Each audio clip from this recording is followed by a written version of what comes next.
الحمد لله نحمده ونستعينه ونستغفره ونؤمن به ونتوكل عليه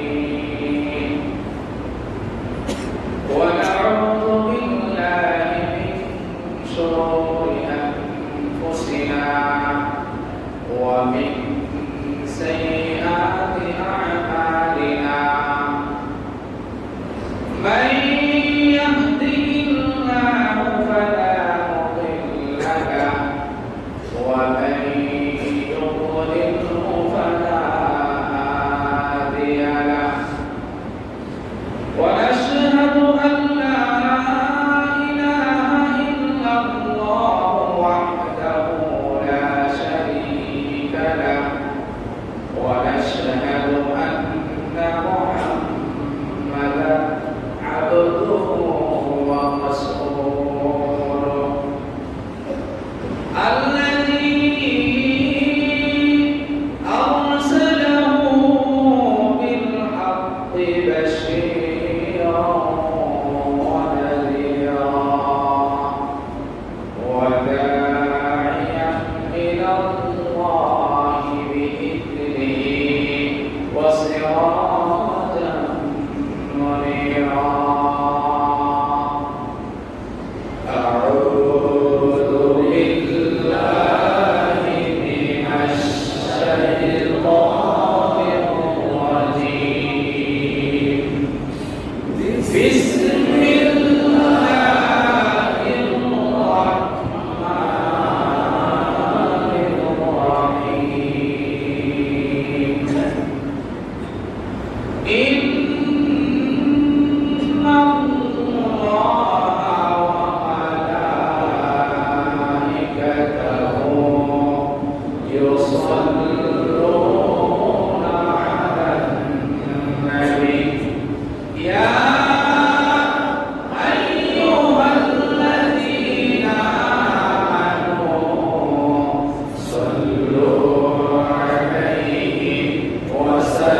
وسلموا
মুআজ্জাজ মুহতারাম সম্মানিত মুসল্লিয়ান নিজাম রাহিমানি ওয়া রাহিমাকুমুল্লাহ আসসালামু আলাইকুম ওয়া রাহমাতুল্লাহি ওয়া বারাকাতুহু। ওয়া আলাইকুম আসসালাম ওয়া রাহমাতুল্লাহ। সর্বশক্তিমান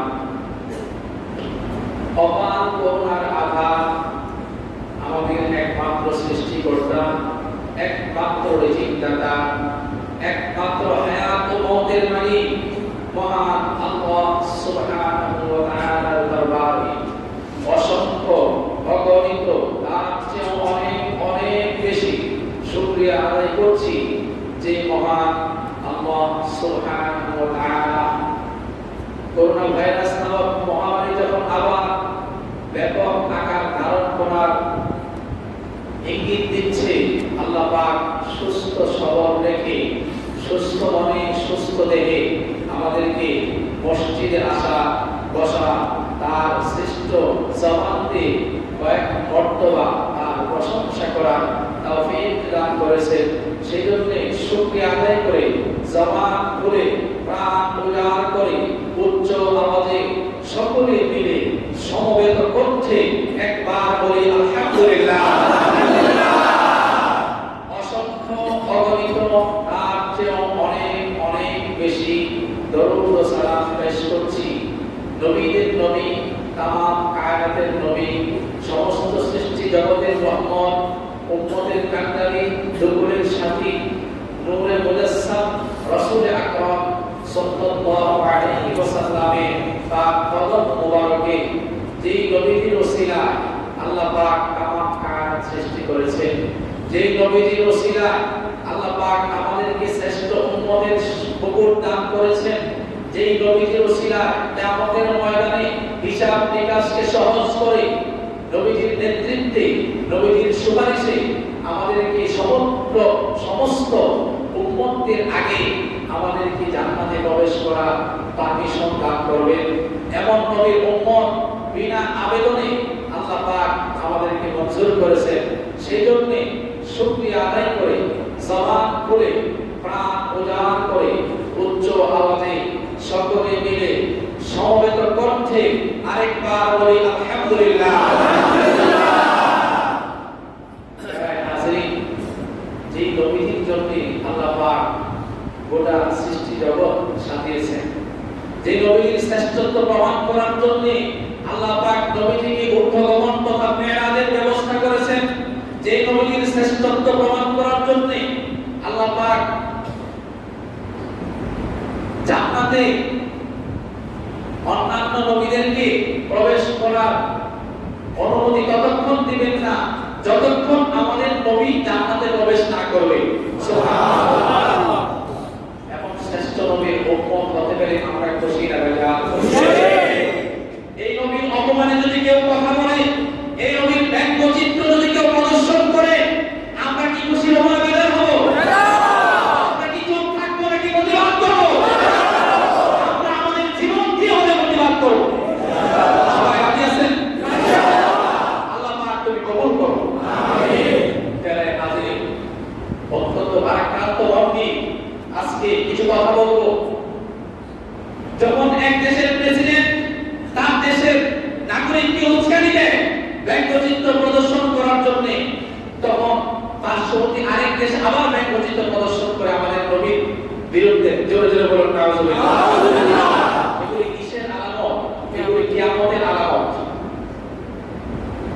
যারা হাজিরিন, শান্তি প্রতিষ্ঠার জন্য পৃথিবীতে যত ধর্মের প্রবর্তন হয়েছে, সমস্ত ধর্মের যত প্রবর্তক রয়েছে, সবার মধ্যে টপ লিস্টে আছে আমাদের নবী মুহাম্মদ সাল্লাল্লাহু আলাইহি ওয়াসাল্লাম। তাহাতে একটি বই আপনারা পড়েছেন, 119 শ্রেষ্ঠ জীবনী গ্রন্থ। তার মধ্যে পৃথিবীতে যত ধর্মগুরু আছে সকলের নাম সেখানে স্থান পেয়েছে, প্রধান প্রধান ধর্মগুরুদের। তার মধ্যে সর্বসম্মতিক্রমে আমাদের নবী পৃথিবীর মধ্যে সবচেয়ে শ্রেষ্ঠ যিনি শান্তি প্রতিষ্ঠা করেছেন, নবীজির নামটা এক নম্বরে এসেছে। সুবহানাল্লাহ। আমরা সৌভাগ্যবান যে আমাদের নবীর নাম সবার আগে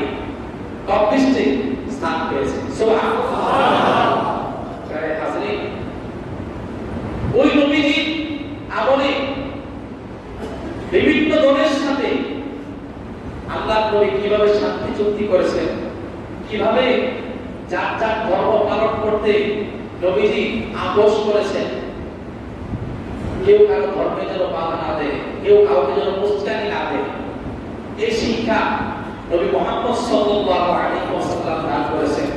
সমস্ত ধর্মের লোকেরা এগুলি জানে, নবীজির জীবন চরিত্র তারা পড়েছে, নবীজির আদর্শ তারা জানে, না জানলে কি টপ লিস্টে স্থান দিত?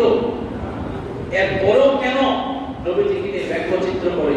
এর মানে হচ্ছে চলে চলে মশাতো ভাই, চলে চলে মশাতো ভাই মানে কি? চলে চলে মশাতো ভাই পর্যন্ত খালাতো ভাই, আমাদের আঞ্চলিক ভাষা বলে কষাতো ভাই, আর এটাকে শুদ্ধ বাংলায় বলে খালাতো ভাই। বেদিন যত আছে, ইসলাম ভিন্ন অন্য ধর্মের যত লোক আছে, ইসলাম ধর্মের বিরুদ্ধে, নবীজির বিরুদ্ধে তারা একমত। তারা সোচ্চার, মিষ্টি কথা বলে বলে মুসলমানদের সাথে তারা বন্ধুত্ব করে, বন্ধুত্ব করে ফায়দা লুটার পর তারা মুসলমানদের গলায় ছবি লাগায়।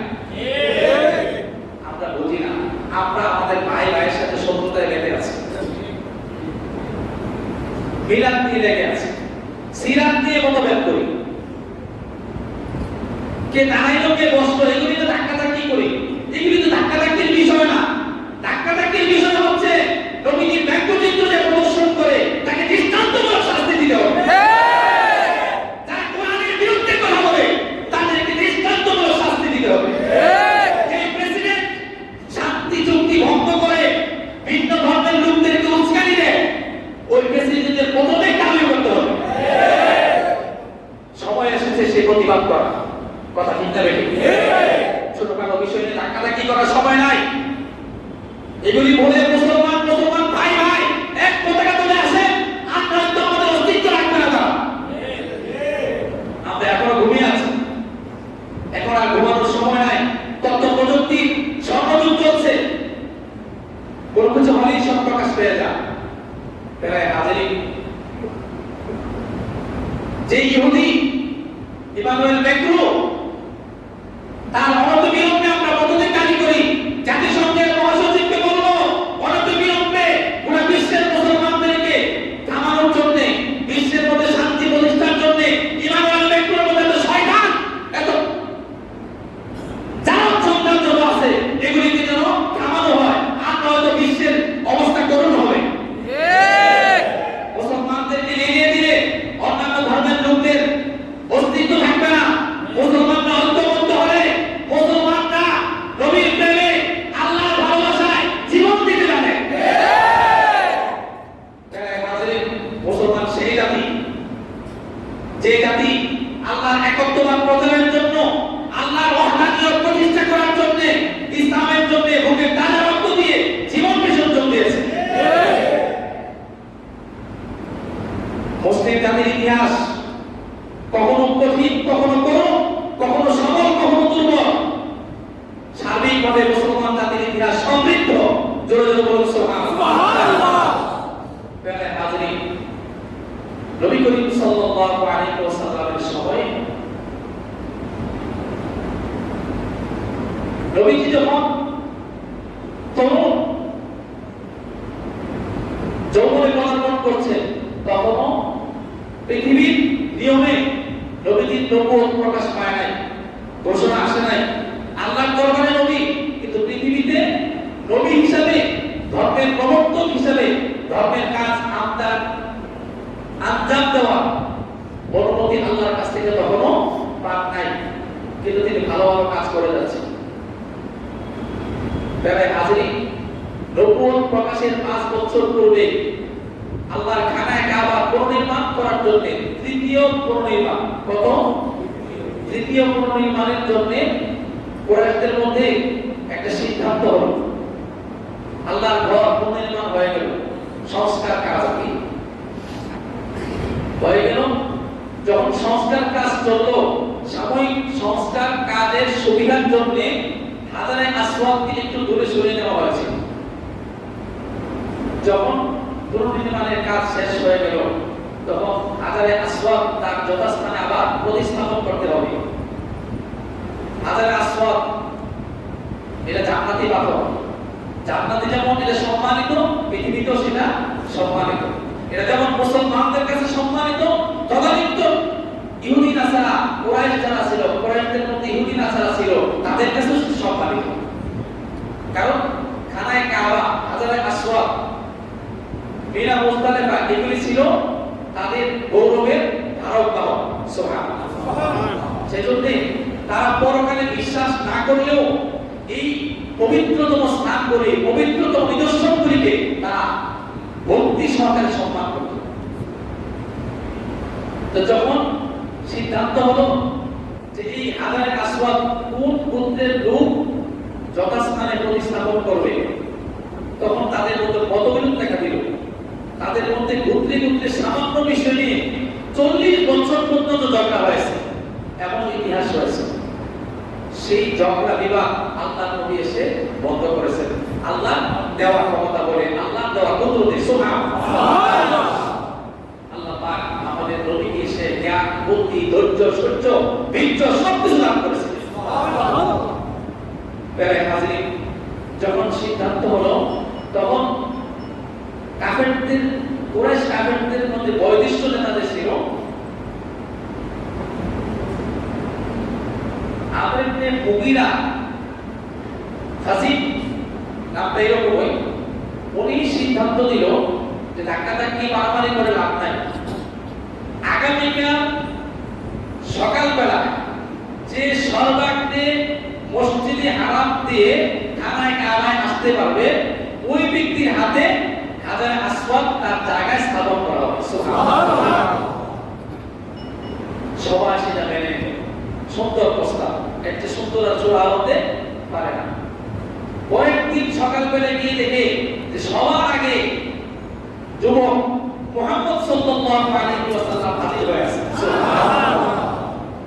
সবাই এক বাক্যে মেনে নিল যে হ্যাঁ, আমরা যাকে আলামিন বলে জানি, আমরা সবার আদর্শ থেকে জানি, যার মধ্যে কোনো ধরনের অন্যায় অপরাধ আমরা পাই নাই, সে আগে এসেছে, আমরা আরো খুশি হয়েছি। তার হাতেই হাজারে আসওয়াদ খানায় কাবা জায়গায় স্থাপন করা হবে। এতক্ষণ আর কোনো দ্বিমত আছে নাই? আর কোনো সমস্যা আছে?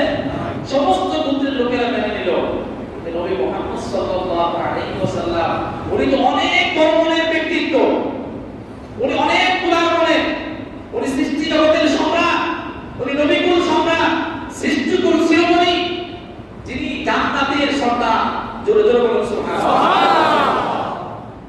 ওই নবী কি মানুষের কাছে পরীক্ষায় উত্তীর্ণ হয়েছে বিদায় একাকে সে কাজটা করবেন, নাকি সবাই মিলিয়ে করবেন?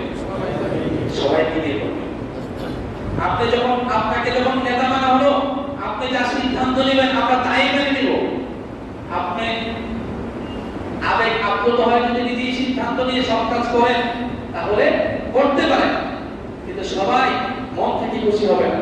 কিন্তু আপনি যদি সবার মধ্য থেকে প্রতিনিধি নির্বাচন করে, গোত্রে গোত্রের প্রতিনিধি নির্বাচন করে তাদেরকে নিয়ে সিদ্ধান্ত নিয়ে কাজ করেন, আপনাকে অনুমতি দেওয়ার পরে আপনার উদারতার কারণে তারা সবচেয়ে বেশি শ্রদ্ধা করবে।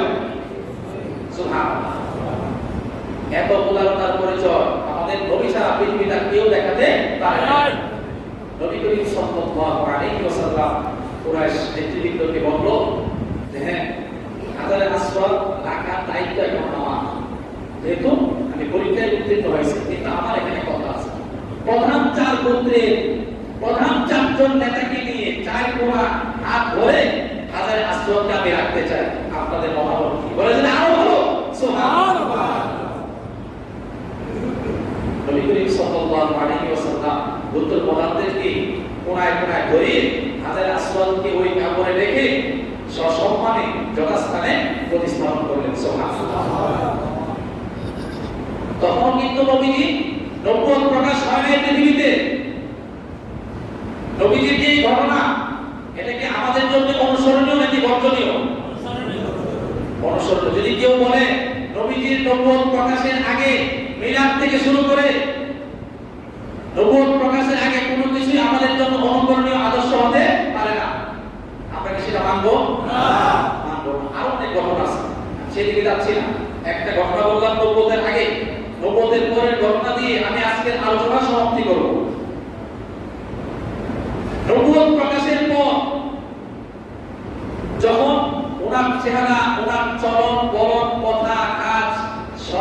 দেখে দেখে ইহুদি নাসারাদের পণ্ডিত যারা যারা আহলে কিতাব, যাদের কোন নবীর উপরে তাওরাত নাযিল হয়েছে, কোন নবীর উপর ইনজিল নাযিল হয়েছে, কোন নবীর উপর জাবুর কিতাব নাযিল হয়েছে, তাদের পর্যায়ক্রমে যে অনুসারী ছিল, তারা তাদের মধ্যে কেউ তাওরাতের পণ্ডিত, কেউ ইনজিলের পণ্ডিত, কেউ জাবুরের পণ্ডিত,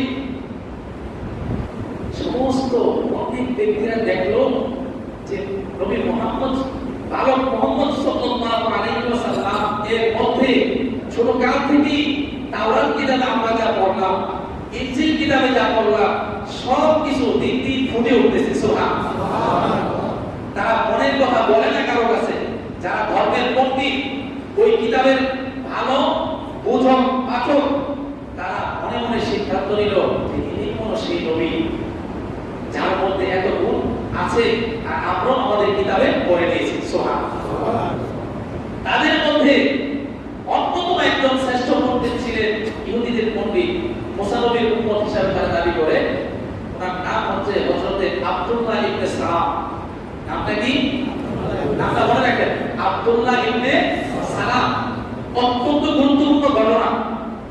আজকের যে বিষয়ে আমরা কথা বলবো, ইহুদিরা ব্যঙ্গচিত্র করে নবীর ইজ্জত আঘাত করে, আর আমাদের নবী ইহুদিদের জন্য কি করেছিল, আজকে সেই ঘটনা আমি আপনাদের সামনে সংক্ষিপ্ত সময়ে উপস্থাপন করব।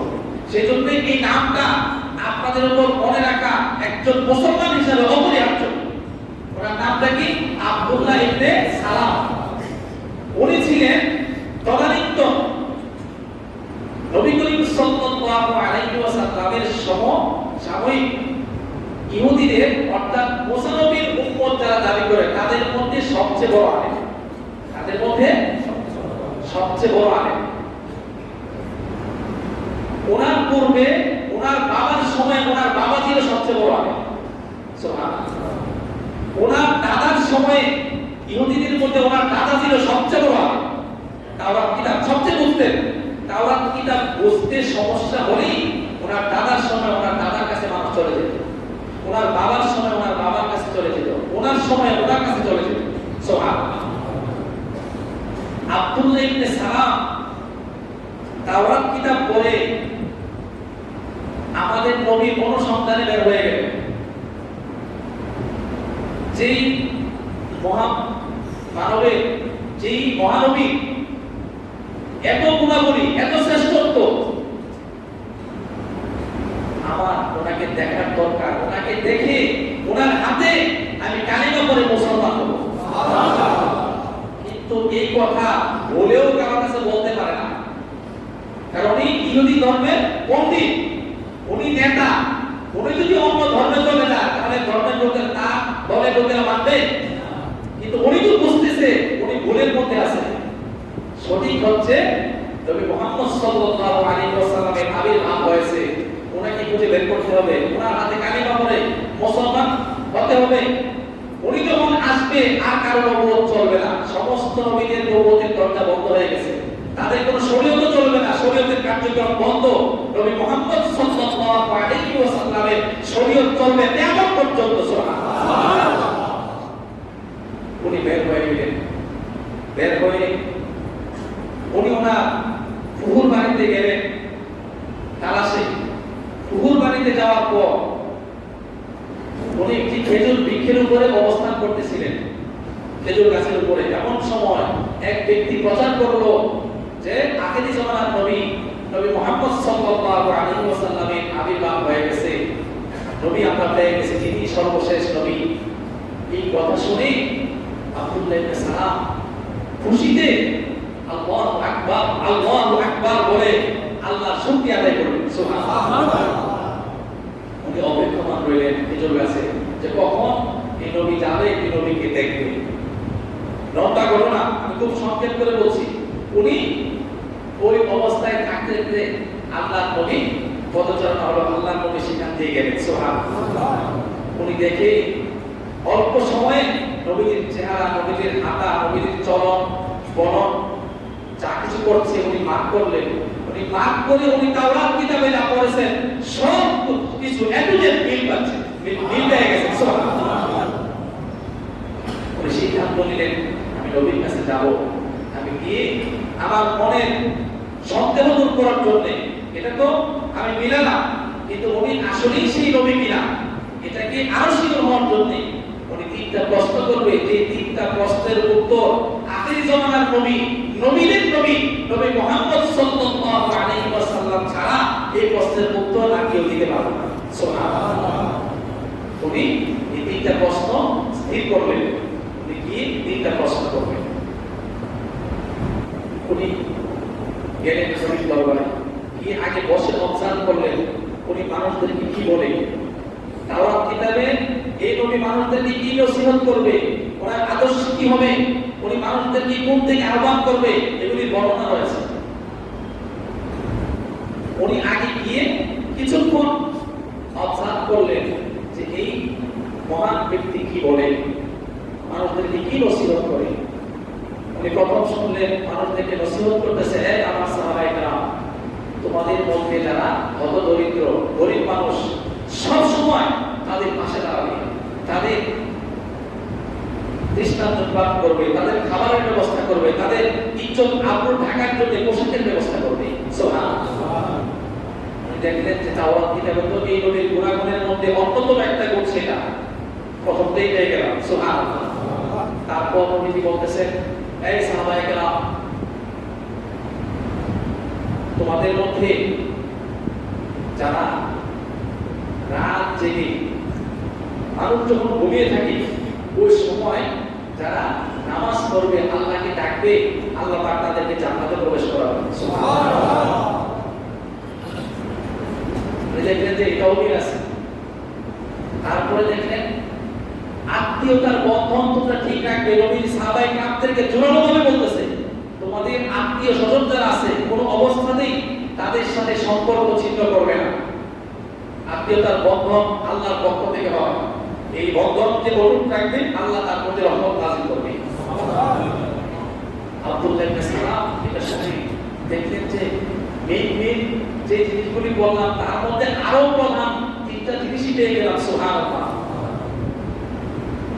তো শিউ তিনি আল্লাহর নবী, তিনি আখিরি জামানার নবী, তিনি সমস্ত নবীদের নবী, যার উম্মত হওয়ার জন্য আমাদের নবী মুসা আলাইহিস সালাম আল্লাহর দরবারে দরখাস্ত করেছিলেন, তিনি সেই নবী। সুবহানাল্লাহ। আব্দুল্লাহ ইবনে সালাম আরো কনফার্ম হওয়ার জন্য, উনি তো অনেক বড় পণ্ডিত, ওনার কথা হচ্ছে উনি যে বিশেষ সিদ্ধান্ত নিবে ওনাকে যেন কোনো যুক্তি, কোনো দলিল, কোনো তর্ক, কোনো কিছু দিয়ে ওনাকে ঘায়েল করতে না পারে। উনি বুঝে শুনে সিদ্ধান্ত নেবেন, উনি নিশ্চিত হওয়ার পরে নিশ্চিতভাবে ইসলাম গ্রহণ করবেন। সুবহানাল্লাহ। উনি 3টা প্রশ্ন করলেন, ইয়া রাসূলুল্লাহ, উনি মনে মনে ঈমান এনেছেন কিন্তু প্রকাশ্যে নবীর কাছে কখনো ঈমানের কথা বলেন নাই। বলছেন, ইয়া রাসূলুল্লাহ, আমি 3টা প্রশ্ন করতে চাই। আমি জানি এই 3টা প্রশ্ন আখিরি জামানার নবী, সমস্ত নবীদের নবী ছাড়া এই 3টা প্রশ্নের উত্তর কেউ দিতে পারবে না। নবীজি বললেন, হ্যাঁ, তোমার প্রশ্ন তুমি করো। বললেন যে কিয়ামত তো হবে, এর অনেকগুলি আলামত রয়েছে, এর প্রথম আলামত কোনটি? কিয়ামত যখন হবে অনেকগুলি নিদর্শন প্রকাশ পেতে থাকে, এর মধ্যে যে অল্প সময় মানে কিয়ামত শুরু হয়ে গেছে, মানুষ আর বাঁচার কোনো রাস্তা পাবে না, এর প্রথম নিদর্শন কোনটি? নবী করিম সাল্লাল্লাহু আলাইহি ওয়াসাল্লাম বললেন, এর প্রথম নিদর্শন হচ্ছে পশ্চিম দিক থেকে একটা আগুন এমন ভাবে মানুষকে ধাওয়া করবে, তাদেরকে পূর্ব প্রান্ত পর্যন্ত এনে গাও করে দিয়ে জ্বালিয়ে সারখার করে দিবে। জোরে জোরে বলুন নাউযুবিল্লাহ। আব্দুল্লাহ ইবনে সালাম শিওর হয়ে গেলেন যে এই উত্তর তো তাওরাতে আমরা পড়েছি, এটা তো নবী ছাড়া কেউ দিতে পারবে না, উত্তর সঠিক। উনি মনে মনে উত্তর পেয়ে গেলেন। দ্বিতীয় প্রশ্ন, ইয়া রাসূলুল্লাহ, জান্নাতীদের প্রথম খাবার কি হবে? জান্নাতে তো অসংখ্য মানুষ থাকবে, আল্লাহ পাক তাদেরকে কত খাবারই তো দিবেন, প্রথম যে খাবারটা দিবে সেই খাবারটা কি? নবীজি বললেন, সেই খাবারটা হচ্ছে মাছের কলিজা ভুনা। সুবহানাল্লাহ। কেউ কেউ? অনেকেই খেয়েছেন, অনেক মজা। মাছ কিনে না বাজার থেকে, আপনারা তো অনেকেই খুব পয়সাওয়ালা মানুষ, ব্যক্তিত্বওয়ালা মানুষ, মাছের ভিতরের যে কলিজা আরো যা থাকে এগুলি আনেন না, ফেলে দিয়ে আসেন। আর মাঝে মাঝে যদি মাছটা তাজা থাকে এর কলিজাটা নিয়ে আসবেন, এনে ভোনা করে খাবেন, দেখবেন যে অন্য খাবারও খান আর এটাও খাবেন। মজা কাকে বলে? আমি খেয়েছি অনেকবার। যখন বললো আব্দুল্লাহ সালাম, আরো নিশ্চিত হয়ে গেল যে উত্তর সঠিক, উনি আল্লাহ নবী, কোনো সন্দেহ নাই। সুবহানাল্লাহ। তৃতীয় প্রশ্ন, স্বামী স্ত্রীর ঘরে সন্তান হয়, কখনো সন্তান পিতার আকৃতি পায়, কখনো সন্তান মায়ের আকৃতি পায়। কখন সন্তান মায়ের আকৃতি পায়, কখন সন্তান বাবার আকৃতি পায়? কারণটা কি? কি কারণে সন্তান মায়ের আকৃতি ধারণ করে, কি কারণে বাবার আকৃতি ধারণ করে? নবী করিম সাল্লাল্লাহু আলাইহি ওয়াসাল্লাম বললেন, দুইজন যখন একান্ত সময় অবস্থান করে, একান্ত সময় তারা পার করে, ওই সময়ে যে একজনের উপর যে জয়ী হবে, একজন আরেকজনের উপর যিনি জয়ী হবে, তার আকারই সন্তান ধারণ করবে। সুবহানাল্লাহ। আশা করি যারা বুঝে গেছে। এর চেয়ে বেশি ব্যাখ্যা দিতে গেলে একটু ওয়ার্ড ব্লকিং লাগে। যাদেরকে বুঝে দিতে যাচ্ছে তারা বুঝে গেছে। এই তিনটা উত্তর পাওয়ার পর আব্দুল্লাহ ইবনে সালাম নবীজি বললেন, লা ইলাহা আশহাদু আন লা ইলাহা ইল্লাল্লাহ ওয়া আন্নাকা মুহাম্মাদুর রাসূলুল্লাহ। জোরে জোরে বলুন সুবহানাল্লাহ। এই কালিমা পড়ে নবীজিকে সাক্ষ্য দিয়ে নবীর কাছে একটা কথা আমানত রেখে আসলেন, ইয়া রাসূলুল্লাহ, আমি ইহুদিদের নেতা, বর্তমান সময়ে আমার চেয়ে বড় কোনো নেতা নাই, আমার চেয়ে বড় কোনো পণ্ডিত নাই, কিন্তু আমি জানি ওদের মধ্যে মিথ্যা ভরপুর, ওদের মধ্যে ধোঁকাবাজি ছয়টা, কিন্তু আমি বলতে পারি না আমি তো নেতা। কিন্তু আমি তাওরাত কিতাব অধ্যয়ন করে আরো যত কিতাব সমসাময়িক আগে পড়েছিল, আমি সব কিছু পড়ে যাকে সর্বশেষ নবী হিসাবে খুঁজতেছিলাম আমি পেয়ে গেছি। আপনি হচ্ছেন ওই নবী যে নবী উম্মত হওয়ার জন্য সমস্ত নবীরা আল্লাহর দরবারে দরখাস্ত করেছে। ইয়া রাসূলুল্লাহ, আপনি আমার এই জিনিসটা গোপন রাখবেন। আমি প্রকাশ্যে ইহুদিদের সামনে আপনার হাতে কালেমা পড়ে মুসলমান হব, কিন্তু তার পূর্বে আমার ব্যাপারে ইহুদিদের কাছ থেকে আপনি একটা ইন্টারভিউ নেবেন। নবীজি বললেন, সেই ইন্টারভিউটা কি, তুমি কিভাবে নিতে চাও? আব্দুল্লাহ ইবনে সালাম বললেন, ইয়া রাসূলুল্লাহ, ইয়া হাবিবাল্লাহ, আমি আপনার ঘরে আপনার অনুমতি ক্রমে যেই দিন বলেন আমি সেই দিন আশ্রয় নেব। আমি আপনার ঘরের অন্তর ঘরে থাকবো, একটা পিছনের রুমে থাকবো, আর আপনি আমাদের ইহুদিদের যে নেতৃস্থানীয় ব্যক্তিবর্গ আছে, আমার পরে যারা নেতৃত্ব দেয়, তাদেরকে আপনি আপনার দরবারে নিয়ে আসবেন, এনে আমার ব্যাপারে তাদের কাছ থেকে আপনি মূল্যায়ন নেবেন। আগে যদি আমি ইসলাম গ্রহণ করি, ওরা আমাকে মিথ্যাবাদী বলবে, এটা ওদের চরিত্র, কিন্তু আমি সেটা চাই না। আমি চাই আমি এদের সাথেই আছি, এদের নেতাই আছি, এমন অবস্থায় আমার ব্যাপারে তাদের ধারণা কি। এই জিনিসটা জানার পর আমি প্রকাশ্যে তাদের সামনে ইসলাম গ্রহণ করব। নবীজি বললেন, সুন্দর প্রস্তাব, ঠিক আছে। কিছুদিন পর আব্দুল্লাহ ইবনে সালাম নবীজির দরবারে আসলেন। নবীজি নিরাপদে একটা রুমে আব্দুল্লাহ ইবনে সালামকে রাখলেন পর্দার আড়ালে। ইহুদিরা কি বলবে আব্দুল্লাহ ইবনে সালামের জন্য শুনেন। সুবহানাল্লাহ। এই হাদিসখানা মুস্তাদরাকিল হাকিম এবং সিয়াসিদ্দার একাধিক গ্রন্থের মধ্যে রয়েছে। এই মুহূর্তে আমার মনে নাই কোন গ্রন্থে আছে, সময়টা পাই না, একটি ঘটনা মনে আছে আমার। যখন আব্দুল্লাহ ইবনে সালাম অন্তর্মহলে রইলেন, ইহুদিরা আসলো, নেতারা আসলো, নবী করিম সাল্লাল্লাহু আলাইহি ওয়াসাল্লাম তাদেরকে আগে কালিমার দাওয়াত দিলেন। হ্যাঁ ইহুদি সম্প্রদায়, তোমরা জানো এক আল্লাহ এক,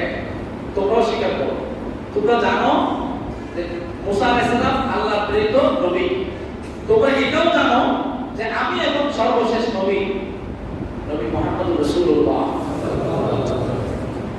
তোমরা আল্লাহকে ভয় করো, তোমরা কালিমা বলে আমার নবুয়ত মেনে নাও, আল্লাহ পাক তোমাদেরকে পরকালে জান্নাত দান করবে। ইহুদিরা বলল যে আমরা তো আপনার ধর্মকে বিশ্বাস করি না। আব্দুল্লাহ ইবনে সালাম সব শুনতেছে। তখন নবীজি বললেন, আচ্ছা ঠিক আছে, তোমাদের সাথে আমার কোনো জবরদস্তি নাই, আমার দায়িত্ব ছিল তোমাদের কাছে কালিমার দাওয়াত পৌঁছানো, আমি পৌঁছে দিলাম। আচ্ছা আমি তোমাদের কাছ থেকে তোমাদের মধ্য থেকে একজন ব্যক্তি সম্পর্কে জানতে চাই। বলে যে কে? যে আব্দুল্লাহ ইবনে সালাম যে ব্যক্তি, এই ব্যক্তির ব্যাপারে তোমাদের ধারণা কি? বলে যে উনি তো অনেক বড় নেতা, উনি তো আমাদের শ্রেষ্ঠ নেতা, উনি আমাদের মধ্যে সবচেয়ে বড় আলেম। বলে যে ওনার বাবাও ছিল ওই সময় সবচেয়ে বড় আলেম, তারপরে বলে ওনার দাদাও ছিল ওনার সময় সবচেয়ে বড় আলেম, উনি আমাদের মাথার তাজ, উনি আমাদের সবকিছুর পরামর্শদাতা। সুবহানাল্লাহ। নবীজি বললেন, এই ইহুদিরা, আব্দুল্লাহ ইবনে সালাম যদি ইসলাম গ্রহণ করে তাহলে তোমরা কি ইসলাম গ্রহণ করবে? ইহুদিরা বলল, আল্লাহ পাক আব্দুল্লাহ ইবনে সালামকে হেফাজত করো, এই ধর্মে যেন সে না আসে। নাউজুবিল্লাহ। চিন্তা করছেন, সব মানতেছে, ধর্ম পরিবর্তন মানতে রাজি না। তখন নবীজি বললেন যে আব্দুল্লাহ ইবনে সালাম ইসলাম গ্রহণ করবে, তোমরা করবে না। তার আবার বলতেছে যে আমরা দোয়া করি আল্লাহ পাক তাকে হেফাজত করুন। ঠিক এই সময়ে আল্লাহর নবী আব্দুল্লাহ ইবনে সালামকে ডাকলেন, আব্দুল্লাহ ইবনে সালাম তুমি কোথায় আসো? আব্দুল্লাহ ইবনে সালাম সবার সামনে হাজির হলো। হাজির হয়ে ওই কালিমাটা আবার বলো, আশহাদু আল্লা ইলাহা ইল্লাল্লাহু ওয়া আন্নাকা মুহাম্মাদুর রাসূলুল্লাহ। এই কথা বলার পর ইহুদিরা সবাই বলল, ও সবচেয়ে বড় মিথ্যাবাদী, ও প্রতারক, ও মিথ্যু, ওর কোনো চরিত্র নাই। নাউজুবিল্লাহ। এক বৈঠকে এরা বলল এর চেয়ে শ্রেষ্ঠ কোনো ব্যক্তি নাই। যখন ইসলাম গ্রহণ করলো তখন বলল যে এর চেয়ে বড় মিথ্যাবাদী নাই। নাউজুবিল্লাহ। আব্দুল্লাহ ইবনে সালাম বলেন, ইয়া রাসূলুল্লাহ, আমার আর কোনো ভয় নাই, আমি এতদিন গোপনে ছিলাম, আজকে আমি সপরিবারে ইসলাম গ্রহণ করতে যাই, তাদের সামনে আপনি আমার সপরিবারে ইসলাম গ্রহণের ব্যবস্থা করুন। সুবহানাল্লাহ। আরে হাজরিন, নবীর দরবারে এসে ইহুদিরা বিক্রি করলো, জায়গা সব ইহুদি কথা বললো, আল্লাহর নবী তাদের বিরুদ্ধে কোনো অ্যাকশনে যায় নাই।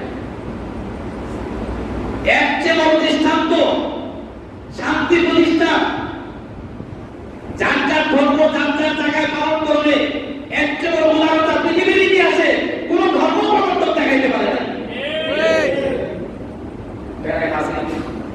আমরা সেই নবীর উপর, আমাদের ওই নবীর বিরুদ্ধে ইহুদিরা আজকে ব্যঙ্গচিত্র প্রদর্শন করছে। আমরা কি চুপ থাকতে পারি? কিয়ামতের ময়দানে যদি আল্লাহ রাব্বুল আলামিন আমাদেরকে জিজ্ঞাসা করে, এই ইমানদার মুসলমানেরা, তোমরা নবীর উম্মত, তোমাদের নবীর বিরুদ্ধে ইহুদিরা এই করেছে, তোমরা কি করেছিলে?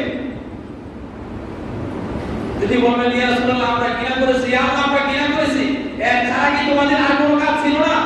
তোমরা কি রাজপথে নেমে গোটা বিশ্বের মানুষকে এই সংবাদ দিতে পারো নাই? আমরা শাস্তি চাই, নির্দোষ নবীকে, শান্তি প্রতিষ্ঠার শ্রেষ্ঠ প্রবর্তক, শ্রেষ্ঠ ধর্মগুরু, এর বিরুদ্ধে যারা ব্যঙ্গচিত্র প্রদর্শন করেছে, আমরা তার দৃষ্টান্তমূলক শাস্তি চাই। এই কথাটা কি তোমরা বলতে পারো নাই?